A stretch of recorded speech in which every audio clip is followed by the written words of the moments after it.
Good ass weed. Good ass weed. Storm music.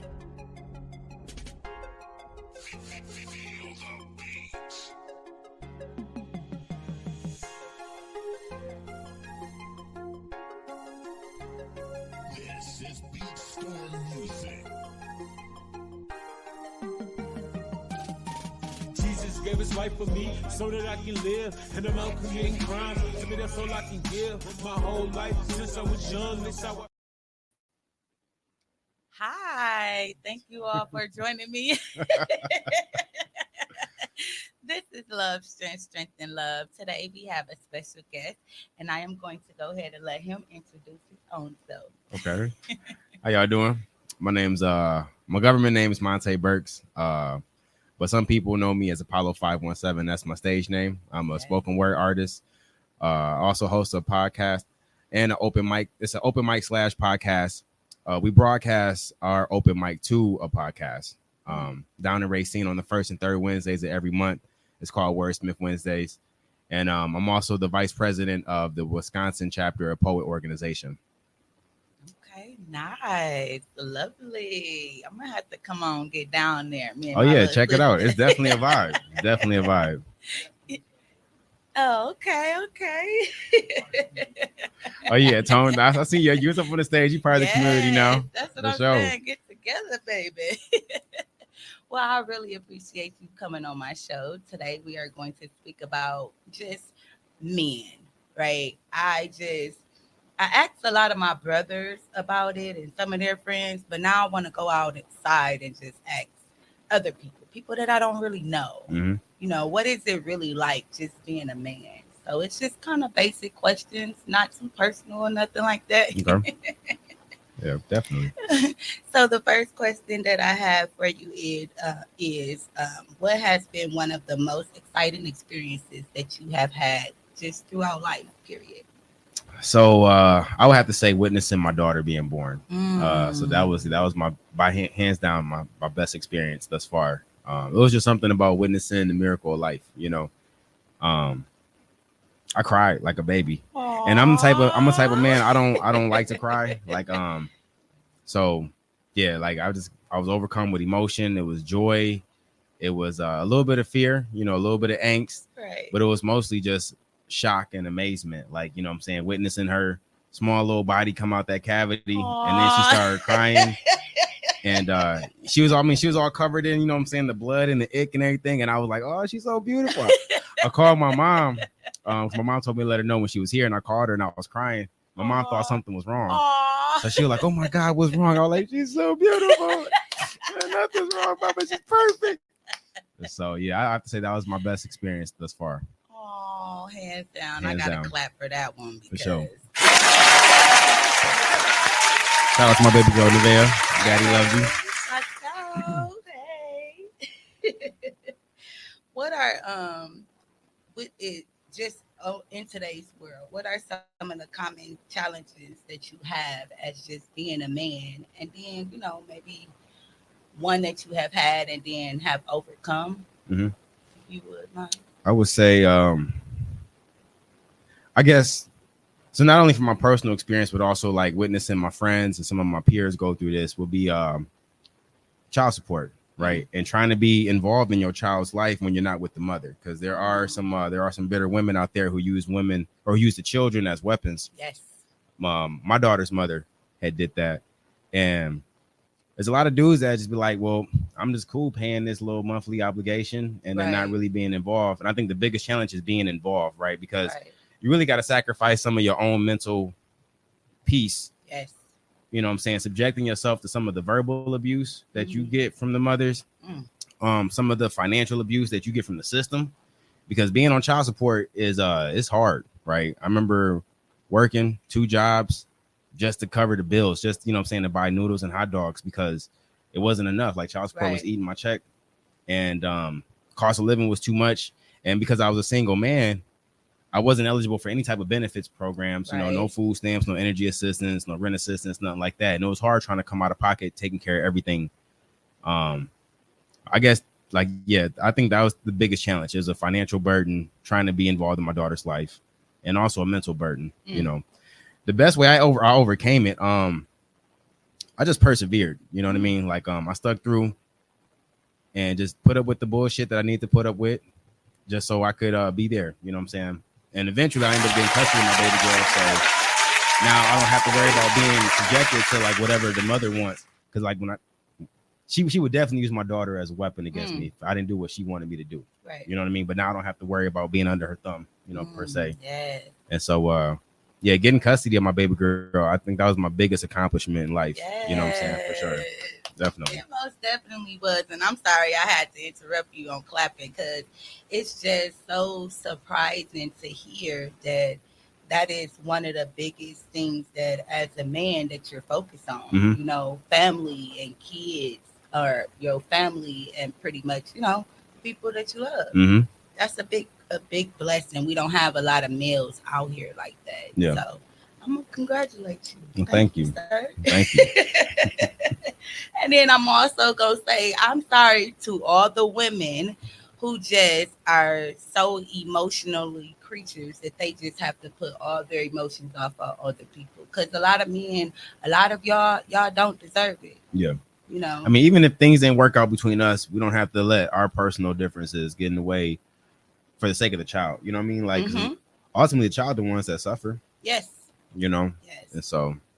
Well, I personally know that because I didn't went through it twice, but I overcame it, and we can co-parent just well for both of us. Yeah. So it's amazing. So just to hear that someone else, well, a male is doing it, it's beautiful. Yeah. Yeah, we out here.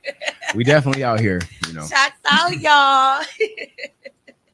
Okay, what values do you prioritize most in your life as of now? Right now, I would say financial stability, discipline. You know what I mean? Taking care of what I need to take care of instead of doing what I want to do. You know what I'm saying? Sometimes you got to put fun on the back burner. Yes. So you can take care of your obligations. And like something that my stepdad taught me when I was a child that really stuck with me is do what you have to do so you could do what you want to do. Yes. You know, take care of your responsibilities and your obligations now, and then later on in life you can go ahead and have your fun, and you don't have to worry about, damn, I got to pay my light bill. Yes. How am I gonna cover this? Yes. You know, you ain't getting no disconnection notice, because ain't nothing ain't nothing more embarrassing. And when you're watching your show, your TV turned off, your lights get turned off, and you're like, damn, I got to pay a reconnection fee now, all because you wanted to go to the club. You know what I'm saying, and drink up. And so, like, but yeah, I think definitely that's my greatest value right now, because I want to leave a legacy for my children. Yes, let's go. You know what I'm saying? And I can't do that if I'm out here, for lack of better words, fucking off. You know what I'm saying? I got to be disciplined. I got to set a structure and a good foundation for them so they can build on that. Yes. And that's ultimately what I'm trying to do. Yes, because like you said, your stepfather at a younger age, he taught you that. So shouts out to everybody who tell their kids that. So, you do what you have to so you can play later, baby. Okay, as a man, what is a healthy way that you express? Poetry for me. So I started sharing poetry about almost 2 years now. So my therapist suggested that I go ahead and use that as a way of me building up my social circle, because I'm definitely an introvert by nature, right? Okay. And when I moved here right before COVID became a pandemic, right before the stay-at-home orders got put into effect. Okay. And I didn't have many friends, many acquaintances. It was just family members that I knew. Right. But I lived like 30, 40 miles away from them. So I really didn't get out, you know. And I was talking to my therapist, and I wanted people to hang out with, you know, people that I could gel and vibe with. Right. You know what I mean? And he suggested that I go, you know, try to seek out some activities that interest me. I went to this poetry slam down in Racine. Yes. Loved it. And I like, man, this seems like my type of circle. So then I found the Food for Thought Society at the Q. Okay. And I went there, and I shared some poetry, and the love that I received was just amazing. You know, like they welcomed me. They made me feel like I belonged there. Right. You know, I didn't feel like an outsider. And I just kept going back. And it was a form of therapy for me. And then that therapy turned into, me building up my network. So now, like, I feel like I found my tribe. And from then, like, I network with other people. Now I'm the vice president of the Poet Organization. Ooh, you know, I host an open mic down in Racine. I've competed in a couple of slams. I performed at a couple different venues. I've been in Chicago. I've been in Green Bay. And it's just nice for me to expand and use that as a positive outlet. You know, a lot of my poetry is me getting out some of those, like those insecurities, those emotions that bottled up inside, heartbreak and disappointment. You know what I'm saying? And yeah, that's my most constructive way that I use to express myself. I love it. Yeah. It's so amazing. And I'm going to give it the shots out, claps as well. Again, it's just amazing. Like literally, me and my brothers don't have this type of conversation. I guess that's because my family, that's the family. But it's actually nice to have a different conversation. So I'm loving it. What is an unhealthy way that you express? Ooh, anger. Like I used to express that through violence, right? When I was younger in my 20s, punching walls and punching windows and even getting in fights with people, you know what I'm saying? Physically putting my hands on people. Nothing that I'm not proud of that, you know, but I'm just recognizing like some of the actions that I used to take when I was younger. And it was just me acting out. It was like, you know, when you see your toddlers throwing temper tantrums. Yes. That was like a temper tantrum of an older adult, you know what I mean? And yeah, it led to some trouble. Like I got in trouble with the law, you know, got a record from that, you know, financial costs with court costs. Right. Did a little bit of jail time, you know what I'm saying? Not something I'm proud of, but it's something that helped me learn, it helped me grow because I realized that I couldn't continue doing those same things if I wanted different results. Exactly. You know what I mean? So it helped me change my shit around and get my shit together. Yeah. You know, for sure. Beautiful. That's so beautiful. And what areas of your personal growth have you currently, or do you currently focus on right now? My personal growth, it would be not being so cynical, right? And being judgmental, because I'm a very cynical person. I'm analytical. I'm an overthinker. And yeah, now I'm just trying to be more open-minded instead of being closed-minded and thinking like I know the answer already. Right. As smart as I am and as much experience as I have, that doesn't mean I know everything. Right. You know. And I think that like learning from my children, because I got an 18-year-old and I got a 16-year-old, you know, and like they're the future, right? So I always talk to them, I always pick their brains, and I try to understand through their lens, because ultimately that's what's going to end up guiding our future. You know, and they help me learn just as much as I help them learn. Like it's like a symbiotic relationship. So I think that like for my personal growth is really like learning a new way of looking at things outside my own closed perspective. You know what I mean? Like I recognize I could be closed-minded about some things, but I try to be open-minded.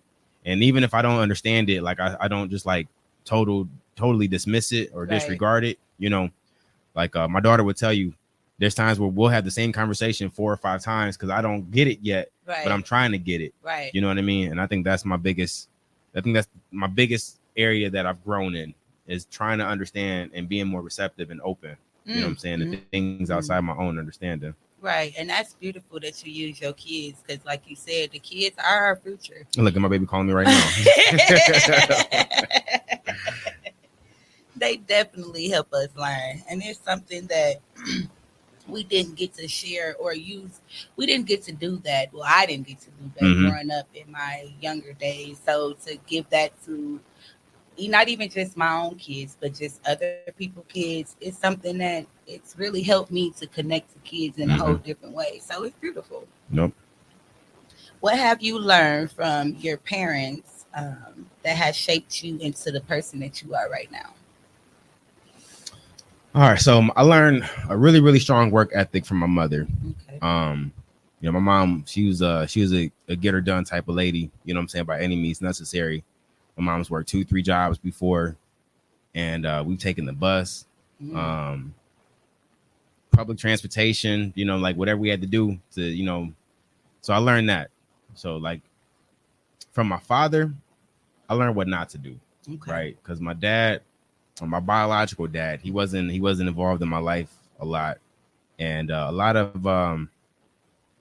things that I learned, a lot of things that I experienced without my dad growing up helped influence how I wanted to be a father to my child and my children, right? Because I didn't want to be like my dad was, right? And that's why like I stuck through. So like, you know what I'm saying, I'm real persistent. Sometimes it could be to the point of being stubborn, right? So when I was going through it with my daughter's mother, There's a lot of times I could just wash my hands, threw my hands in the air. It was like, you know what? I'm good. But I was like, no, I'm not going to do that. I'm not going to be like that. You know what I'm saying? Because I made a promise to myself that I wasn't going to be like my father. And I was going to be there. Like, because there were some trying times when I was a teenager. You know what I'm saying? And my mom, she, like I said, she was working 2-3 jobs. So she wasn't there to guide us a whole lot. And me and my brother, we was out doing whatever we wanted to do. A lot of bad influence was influencing us. And we're blessed and fortunate that we didn't fall victim, you know what I'm saying? Because we could have been dead. We could have been in jail, you know, or prison or whatever. And we're very fortunate that that's not the path that we went down. But it could have been like that, you know, and a lot of our youth, they don't get that same blessings that we got. So my stepdad, I learned a lot from him. He's the one who really taught me what love is, right? Like watching him love my mom and love us, even though me and my brother hated him. Like, I ain't gonna lie. Shout out to you, Rich. I got mad respect for you. He knows that. Like, I respect that man the most out of any man. Like, you know, he showed me what it was to be a father, to have that unconditional love. And it wasn't until I had my daughter that I appreciated and respected all of that, what he did. Like, that's when you look back and he's like, damn, like I was doing this, and he was consistent. You know what I'm saying? He was that rock. He was there. And he was like, you know, I'm still gonna love you regardless if you being difficult, or if you being, you know what I'm saying, cooperative. Like, I'm still gonna love you nonetheless, and I'm still gonna try to teach you, and I'm gonna try and impart this wisdom into you. I'm gonna try to help shape you to be the best man that you could be.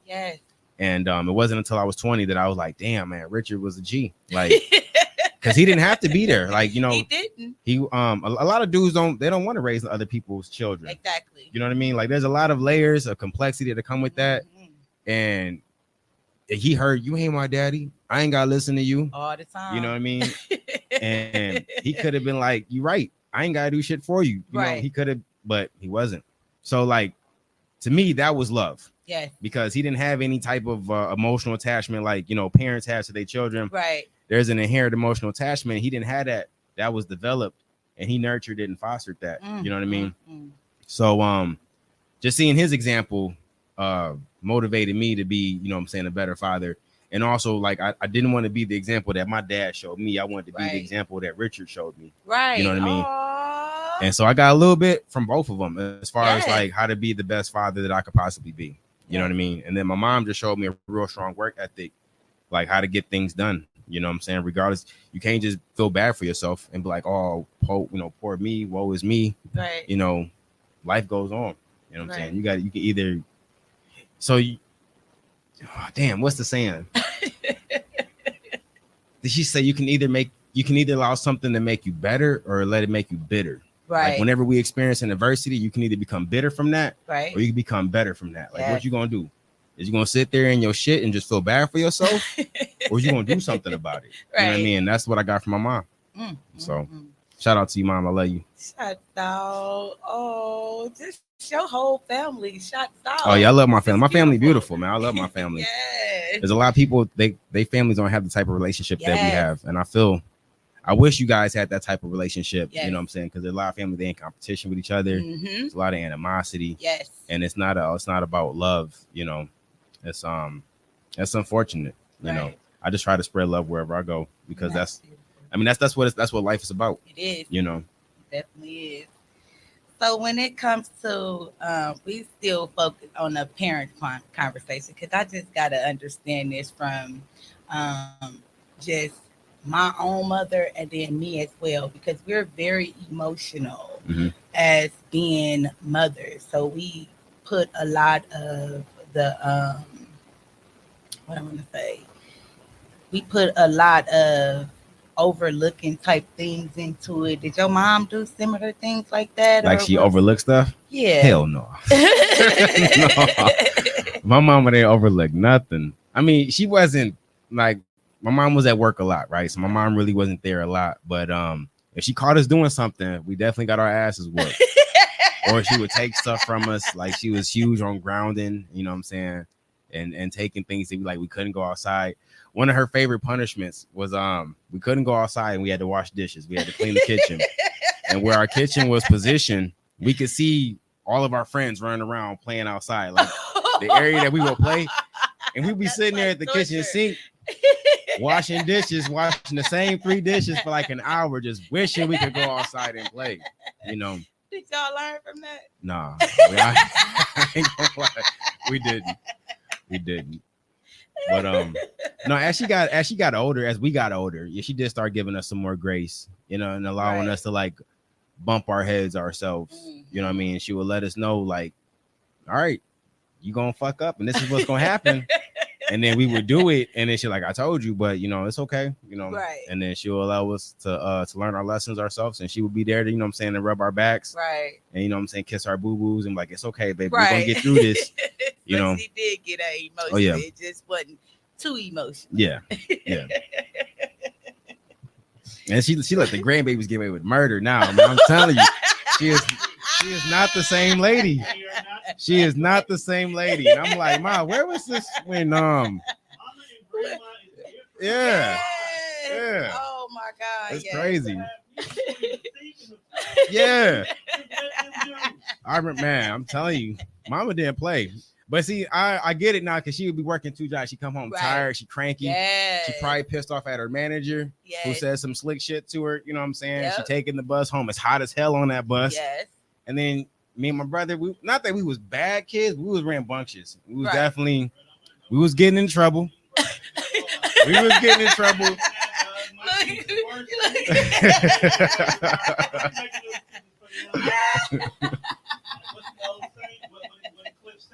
That is not the same person that raised you. Yep. That is a woman trying to get in the heaven. Yep. Yeah. For real. Woo-wee. My mom is definitely an good, angel, though. though. She definitely an angel, you know. Hey, it's good though. They didn't got to experience both. Oh yeah. I think the best thing about my mom so is that she was such a giver, right? Mhm. Even if we didn't have a whole lot, she would Right. give whatever she could to somebody. Yes. And it was that that selflessness and that sacrifice. I got that from her as well. Like being a giver, you know what I'm saying? Being because I feel like we are here to serve. Yes. You know what I mean? We are. And so like she taught that to me as well. That and also being in the church, you know what I'm saying? She made sure she put us in the church. We learned some nice lessons. Follow lessons of Christ, trying to be like Christ, you know. And that's what it's about. But no, she ain't let a whole lot of stuff slide when we was younger. She was always on our ass. Always.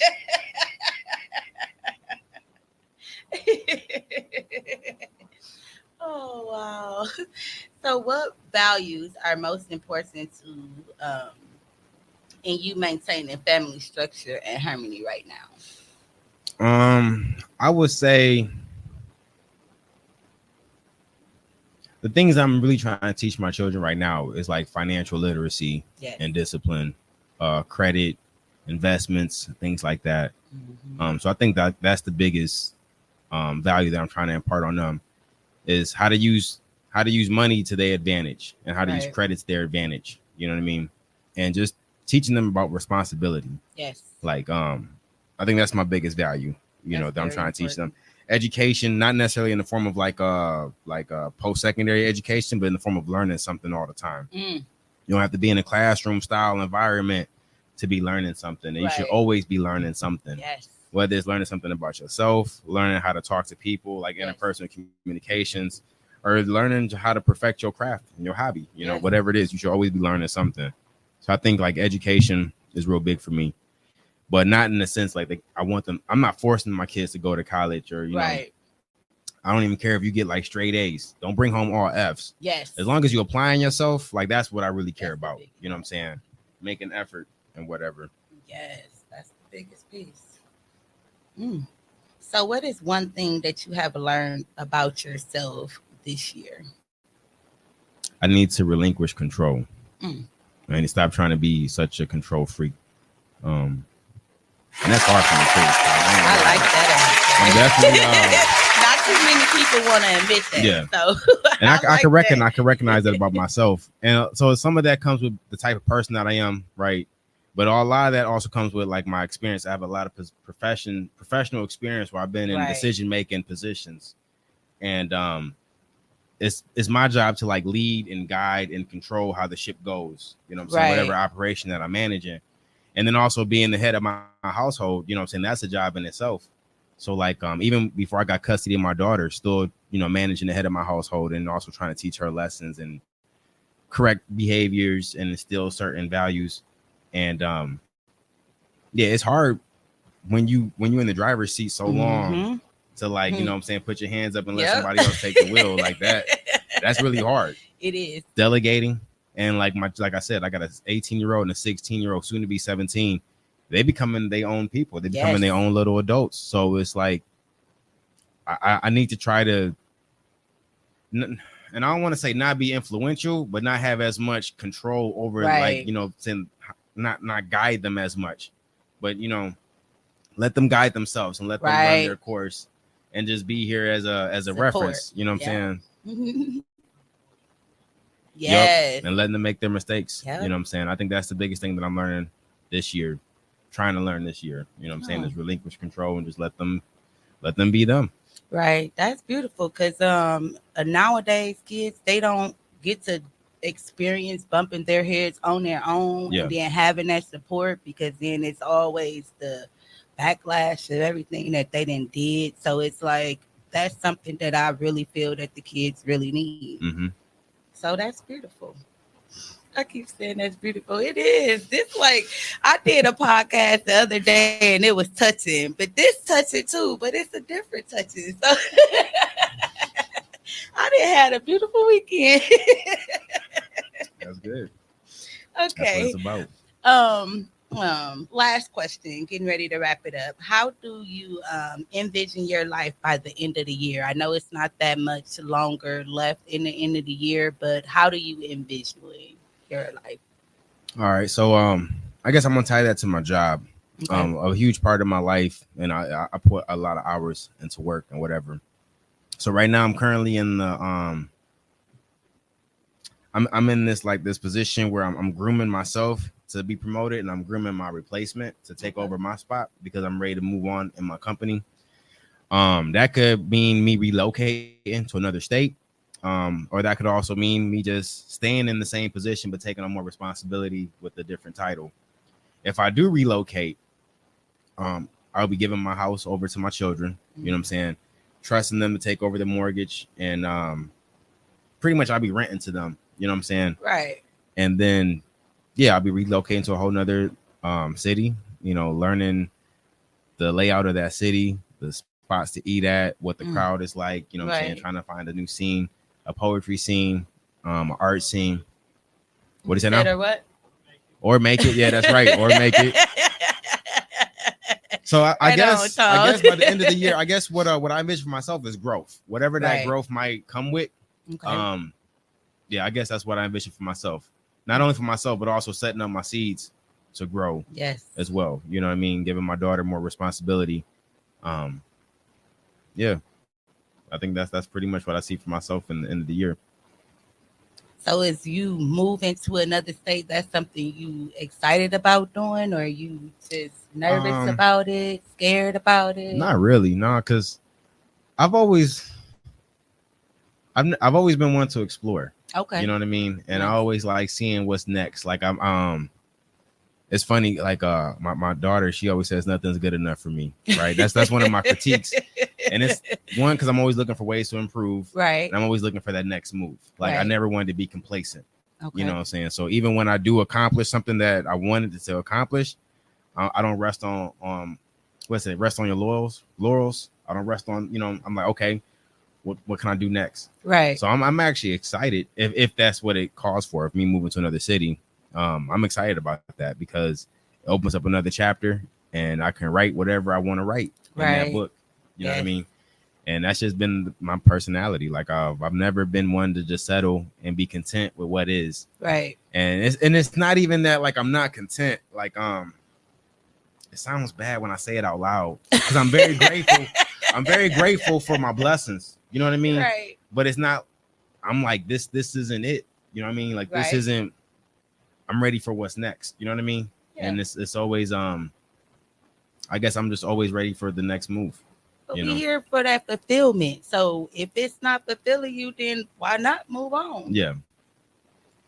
So wrapping it up, like I was saying before, is there anything that because we don't have a lot of men that's in your space right now, that is actually building legacies and creating things, allowing their kids to actually have them father figures in their life. So if is it something that you would like to share with the men out here who are struggling just to be them fathers that's in their kids' life, or they're just saying fuck being a father? Yeah, to the ones that's trying, keep doing what you're doing, Right. because you're doing the right thing, right? And when you're doing the right thing, good things will come. Right. It might not be exactly the way that you want it and on the time that you want it, but your children definitely gonna see that effort. Yes. And they are gonna appreciate that effort. And children are a lot smarter than what we give them credit for. Oof, like man. They see a lot more than what we think they see. And even if they can't articulate it now at a younger age, when they get older, they'll be better able to articulate that appreciation. And your sacrifice isn't going unnoticed. To the ones that's ready to give up, I say don't give up, because you owe it to them. Right. When we bring a life into this world, it's no longer about us. Right. As much as we the main characters in our own stories, you are also the main character in that child's story as well. And you could paint yourself to be the villain, or you could paint yourself to be the hero. And it's really up to you, because in every comic book story, every superhero movie, the superhero has to go through some adversity. Yes. Right. They got to go through something. Yes. And then they rise to that challenge. And that's what makes them the hero. Right. Yes. That's what makes everybody clap at the end of the movie. You know what I mean? And so you got to go through that. And also liking this, there's this one saying, that this thing that I had read, it was talking about people going through adversity, and they likened diversity to that of a butterfly becoming a butterfly. Right. So when the caterpillar goes into the cocoon, they go through this metamorphosis, but then they got to exit the cocoon. Right. And that's a real strenuous process, and it's a painful process. Like when you're witnessing the butterfly, it's hard getting out that cocoon. Right. If we were to intervene and cut that cocoon open, the butterfly would die. Right. Right. Because part of exiting that cocoon is getting all that excess liquid off. So its wings aren't heavy with fluid. Right. It can actually fly because it's drained its wings. You got to go through that adversity in order to spread your wings so you can fly properly. Right. So like all this, if you are going through any bullshit, all that bullshit is required and it's necessary for you to achieve that next level. Yeah. You know what I mean? And I say, keep doing it, man. Keep putting up the good fight, because it's going to be appreciated. It's going to be recognized, and it's needed. It's definitely needed. We need more fathers to show our children what perseverance is, how you overcome something. Right. Right. Because like my daughter witnessed me overcome something, so she knows it's possible. And I know it's hard too. Like, trust me, it's hard. It took me 12 years, and I went through it for a good 7. And then the last 5 was a little cordial. It wasn't as much baby mama drama, baby daddy drama stuff. But nonetheless, you just got to persevere. You got to keep doing what you're doing, because it's not about you. It's about them. And it's like, what legacy are you going to leave? What legacy are you going to leave? You know what I mean? So. Yes. You definitely want to leave one that is beautiful, one that's going to be able to grow, and the kids is going to be able to learn and have their own experiences from that. Yep. Because the experiences the kids having these days, baby. Yeah. Okay, I just want to say once again, thank you so much for coming on. And it is lovely to hear just a different point of view, because I always hear the point of view that being a man is hard or it's unfair. So I just wanted to get my own little people around and then get a view from it for my own self, just to see, because I have seen multiple views of fathers. So thank you once again for coming. Thank you for having me. I appreciate it. I had fun. I had a lot of fun doing this. No problem. I ain't gonna lie, I was nervous. Look, it's the end. I'm still nervous. My hands starting. Okay, is there anything that you want to say? Like, you got events coming up. I know you said every Wednesday. So is it next Wednesday you gonna be in racing? Yep. So this next upcoming Wednesday on the 18th, if I'm not mistaken, or check my calendar. It might be the 17th. No, because today's the 15th. So yeah, it's the 18th. Okay. That's gonna be our next show. It's the first and third Wednesday every month. We broadcast. So we host an open mic live in Racine, but we also broadcast that open mic to Poet Radio. So even if you can't even make it down there in Racine, you can always call into the show. You can enjoy poetry from the comfort of your living room. Aww. You can be in your pajamas. You can be in your slippers. Nice. You can still enjoy some poetry. You don't have to necessarily go out. Now, when you call in, there is a there is a small fee that you got to pay. It's 1 cent per minute. Okay. Right. So if you stayed on for the entirety of the show, we're talking about $1.20. That's less than what you buy a drink at the bar. You know what I mean? So like a lot of the open mics that we go to, if you buy one drink or you buy an appetizer or whatever, you're already paying more than what you would pay to make that phone call. So why not save you a couple of dollars? You know what I'm saying? Make that phone call, enjoy some poetry. We get poets that call in from Seattle, from DC, from Chicago, from North Carolina, from Cleveland. Okay. And then they can also hear what's going on in Racine. So that's what makes our open mic a little bit different from the other ones. So it's not just who's in that room. Right. You know what I mean? We're trying to spread our reach a little bit more globally. And right now, you know, we got a couple states and whatnot. So yeah. On my Facebook page, you can find me Apollo 517. I always post details and I share the flyer with the number to call in and whatever. Okay. We also got a Facebook page that says Wordsmith Wednesdays live in Racine. So you could join that, and we always post, you know, how to call in. We count down to the show. We also post recordings of our show. So if you happen to miss it, you can always listen to the live show or listen to a recording of the live show. Right. You know. Nice. Yep. So do y'all have anything that's coming up in Milwaukee, or do y'all do things here in Milwaukee? We do. I don't have anything coming up in Milwaukee right now. Okay. I had a couple shows earlier this month and last month as well. But the Wisconsin chapter, we have members that are in Milwaukee as well. Okay. We usually go, you'll see us, some poet members at Mikasa Sioux Cafe at Food for Thought Society on Tuesdays. Sometimes you'll catch us at Lindeman's on Mondays. Sometimes it's at Taking Up Space at Rise and Grind Cafe. What do you say now, Tone? Yep, at TDR event. Yep, we was at Wildflower last month. Yeah. So yeah, like we're in Milwaukee as well. We don't have any like upcoming scheduled shows where we're like featured performers or anything like that. But yeah, you'll see us around. Definitely see us around, you know. And if you follow me on Facebook, we always posting something. I'm always, not even just like shows that I'm involved in, but shows that my other fellow members are involved in. We always sharing those performances and how you can support. Okay. And all that good stuff. So y'all go ahead and check them out. Tune in to some poetry. It's beautiful, y'all. I didn't experience it, not live yet, but I have experienced it. You got to come down there and check us out. Yeah, I'm gonna come. I'm gonna go make me some poems on my own and come explore. That's what's up. I'm excited to hear you. Explore myself in doing some poetry. I'm scared, y'all, but I'm gonna get out there. Don't be scared. Hey, Tone got up on the mic. He shared his first piece, you know, and he rocked it. He killed that shit. You know what I'm saying? Actually, look, this man is the reason why I'm not nervous. Okay. So for real, we had a whole interview that I obviously was not using because one person did not make it. And in our conversation, he was like, "Bro, just do it. Right. Get like Nike." And the best part is that everybody is so welcoming, right? So even if you was to mess up, right, they're not gonna care. They're not gonna be like, man, don't ever come back. No, you stay over there on the other side of the tracks. Don't ever come back. You're not gonna hear that at all, right? Well, I experienced that from y'all when my little sister came. Tear it up, Tara. We was getting it. Her to come up there. I said, "You go, I'll go next." And she said that was her. She said that was her first time on the mic. I couldn't tell. If you watching this, Tara, I couldn't tell that was your first time. Yes, tear it up, Tara. Yeah, all that love she got. That's what it's about. It's all love. Yes, it was. You know what I'm saying? It's all love, and that's what I enjoy about this community the most. You know what I'm saying? Is the camaraderie and the fellowship. You know what I mean? That's what I love about it the most. Yes. It's beautiful. All right, y'all. We wrapping it up. Again, I thank y'all for tapping in with us. Joining the amazing vibes as me, as I'm always giggling. It's contagious.